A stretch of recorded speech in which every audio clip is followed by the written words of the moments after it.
अस्सलाम वालेकुम वरहमतुल्लाहि वबरकातुहू। दोस्तों, आउं आहियां अली हसन अब्बासी। किताब आहे चंड विसामी वियो।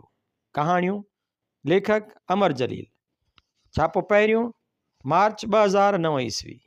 छापो ॿियो जनवरी 2011 ईस्वी।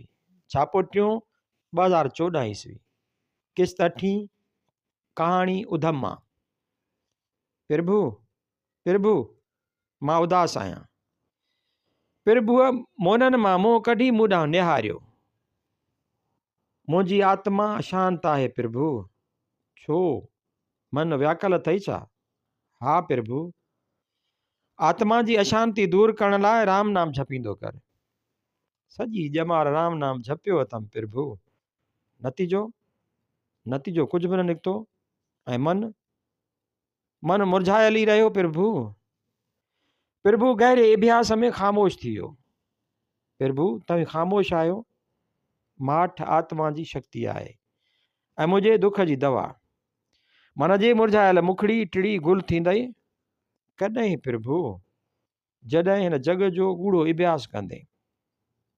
अभ्यास लाइ अखियूं, ज़ाहिर खे भुलाए बातिन सां मन लॻाए। फ़ाइदो? मन जी जोत जली पवंदई। ऐं पोइ प्रभु हिन पापी जहान में सच खे सले सघंदे। सच मां तव्हांजी मुराद आहे प्रभु।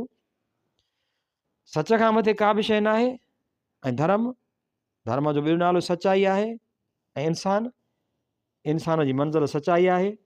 भॻवान जॾहिं सचाई ऐं निर्मलता सां पंहिंजे मन मंदर में जीवन जोत जलाईंदे तॾहिं भॻवान पाण पंधु करे तुंहिंजा दर्शन खणींदो। सच जी सुञाण, सच खे ज़ुल्म खां नफ़रत आहे ऐं सच खे हसद जलाए छॾींदो।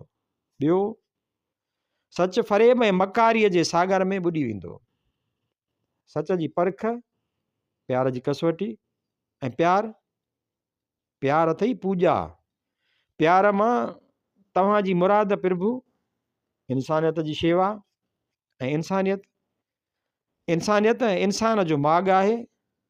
माॻ ते रसण जी राहूं जुदा जुदा आहिनि पर माॻ सभिनि जो साॻियो आहे।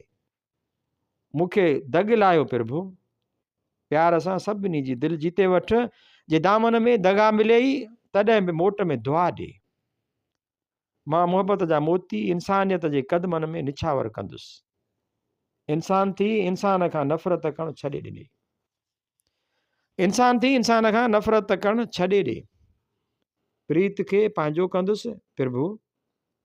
प्रेम जी माला में भाइपीअ जा मोती पोए सुख शांत जो संदेश ॾींदो रह। उहा ई मुंहिंजे जीवन जी आस रहंदी प्रभु।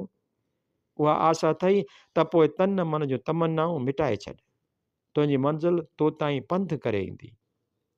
ऐं पोइ प्रभु मुंहुं मोननि में विझी वेही रहियो। 1962 ईस्वी।